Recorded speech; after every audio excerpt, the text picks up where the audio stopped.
Hello, students. My name is Mr. Skirbst. Most days I'm known as a science teacher, but there is one day each year when I take on a different identity. On March 2nd, I become Dr. Seuss. One of my favorite authors, the wit and wisdom of his books can't be beat.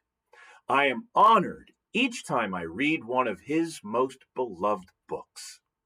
Today, I'll provide you the story behind the stories. The story of his life and times, but from his perspective. An autobiography of sorts.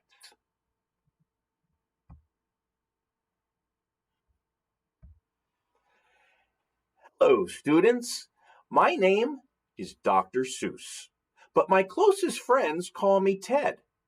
If you are watching this video right now, it's probably because you're celebrating my birthday today. Happy birthday to me. Since I have your attention, I'd like to share the story of my life with you.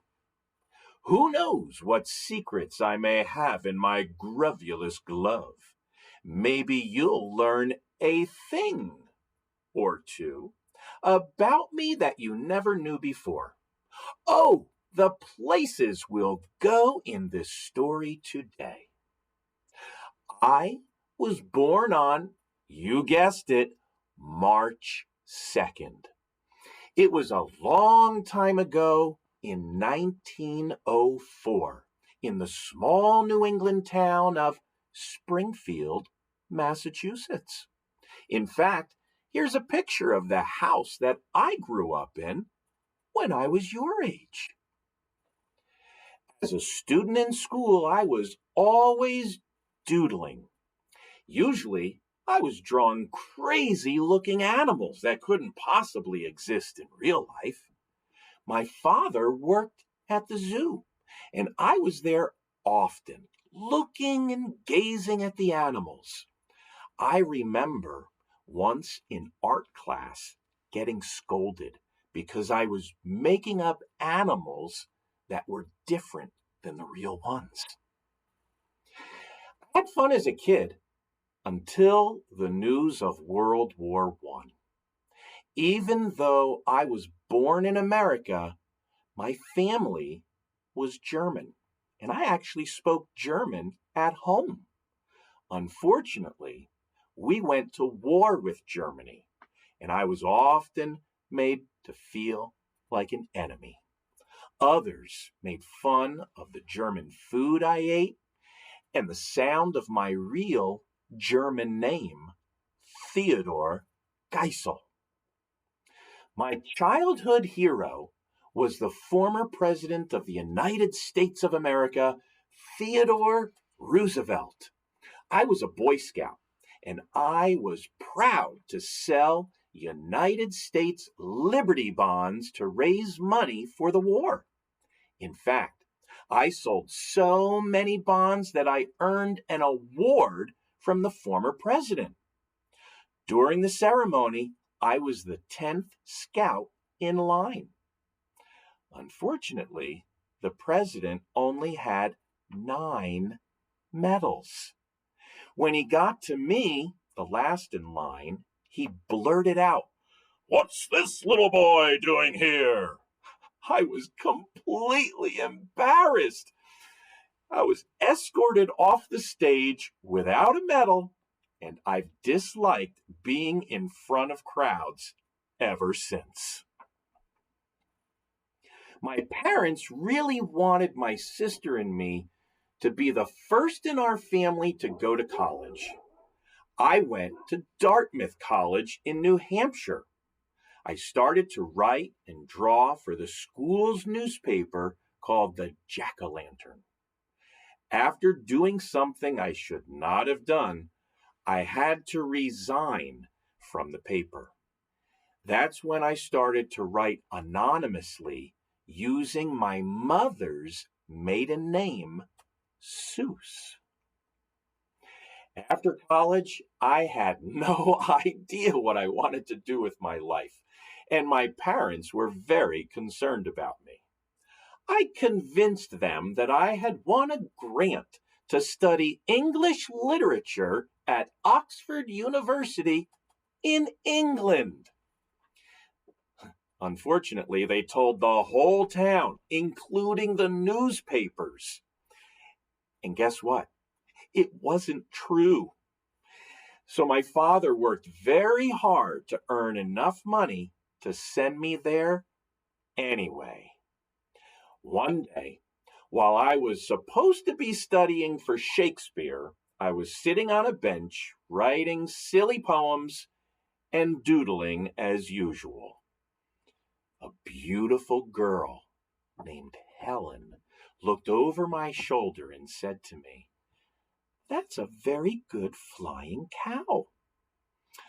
She became the love of my life. We got married, and she became my biggest encourager. With Helen's encouragement, my big break came when the Saturday Evening Post, a really popular magazine back then, published some of my drawings. Tourists riding on camels earned me $25. I was so excited to be published, I told everybody about it.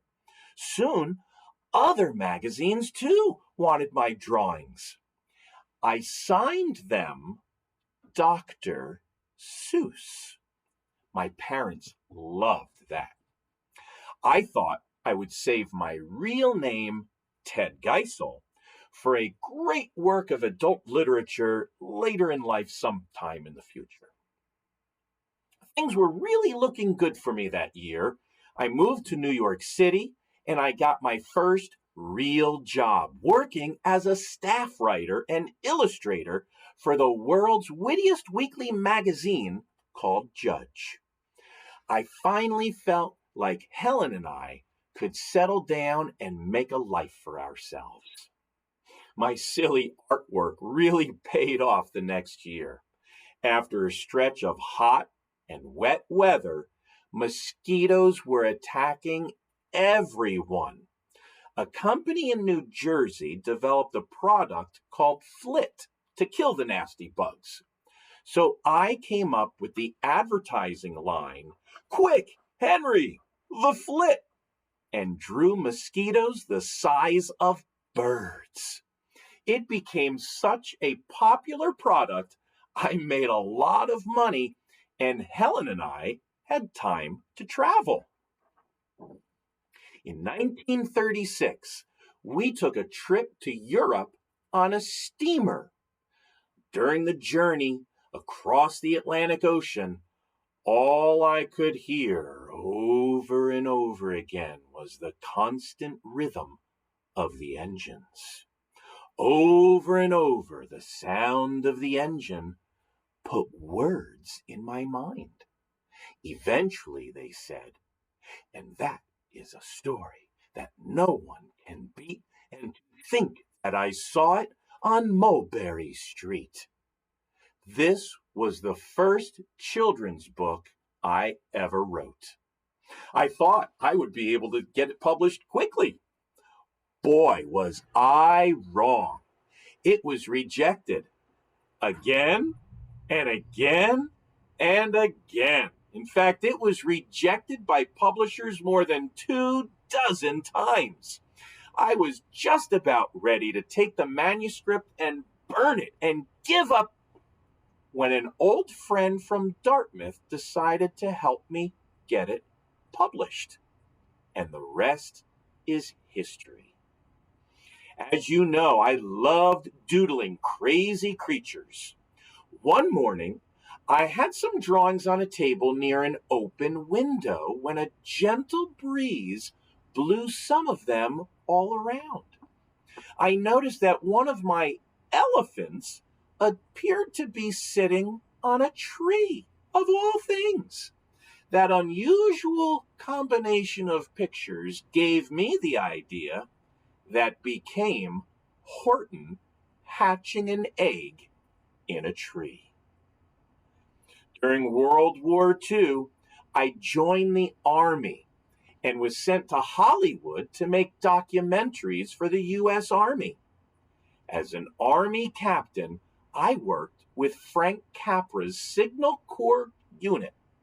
For my work, not only did I earn the Legion of Merit, but won Oscars too. After the war, Helen and I decided to move to La Jolla, California. It was a beautiful house overlooking the Pacific Ocean. Despite the fabulous view, I turned my desk the other way so I wouldn't be distracted when it was time to work on my books. While working for the Army, I drew many Japanese people in ways that were not very nice. After all, they had attacked us and were our enemy. But when the war was over, the people of that island nation were beginning to embrace democracy and started to vote for the first time. I recognized that all people are important, no matter how small their country. And that's when I wrote about how a person's a person, no matter how small. During the 1950s, school children learned how to read with books about Dick and Jane, and the stories were very boring. They'd put the students to sleep, and the teachers too. One of my publishers invited me to dinner one night and challenged me to write a story that a first grader couldn't put down. The trick, however, was that it had to be done with a list of fewer than 250 words. I thought that this would be very easy, but it turned out taking me more than a year to write. It took me more than a year to write a lot of good tricks. I will show them to you. Your mother will not mind at all if I do. By the time I was 53 years old, I had become a Grinch about Christmas. I was tired of how the holiday was completely commercialized and felt everyone had lost touch with the significance of that day. So I wrote about my struggle. As the Grinch himself says, "Why, for 53 years I've put up with it now." For a while I struggled with the ending, until finally, he himself, the Grinch, carved the roast beast. Reflecting on Adolf Hitler trying to rule over Europe starting World War II was my motivation for Yertle the turtle. Yertle the turtle. Inspired by our individual freedom, I ended the story with these words.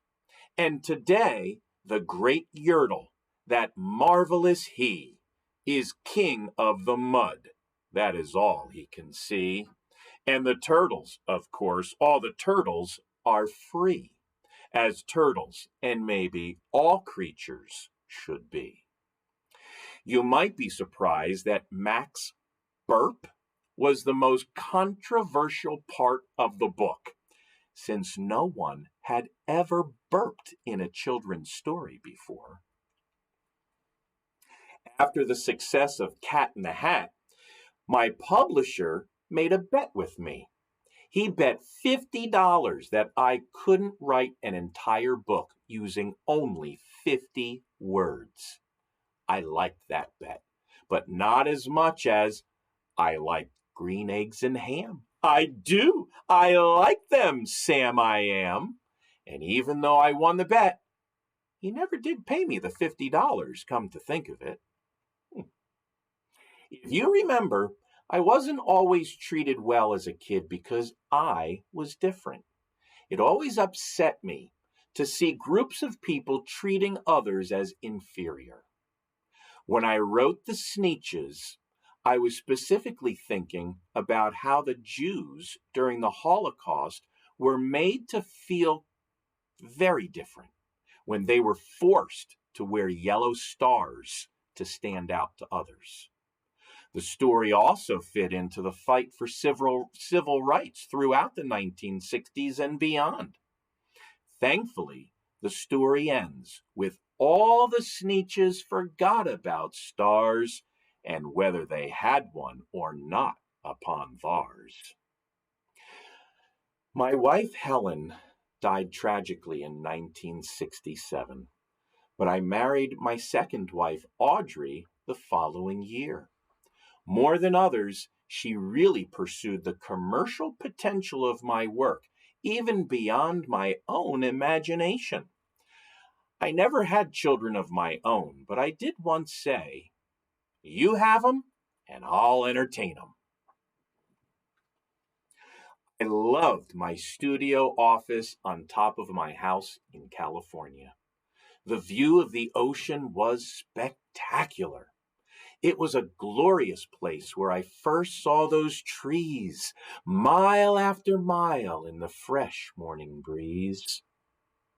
One year after the very first Earth Day celebration on April 22nd, 1970, I was disturbed by the removal of so many beautiful trees around my home. In fact, I was so upset, my wife suggested I take a trip to Kenya to clear my mind. When I returned, I wrote the manuscript for the Lorax in one afternoon. Of all the books I've written, the Lorax is my personal favorite. In it, I become the Lorax, who speaks for the trees have no tongues. Since the end of World War II, the United States and the Soviet Union were in a nuclear arms race called the Cold War. Both nations tried to outdo the other by making more powerful weapons. Many in the world lived with daily fear that one country would attack the other and the whole earth would be destroyed. The cliffhanger ending on the stone wall in the Butter Battle book actually ended in real life when the Berlin Wall fell in 1989. The Cold War warmed up for a while at least. Last book I published during my lifetime was Oh, the Places You'll Go. It was also the fastest selling book I ever wrote. Every year, students graduate from kindergarten, high school, or college.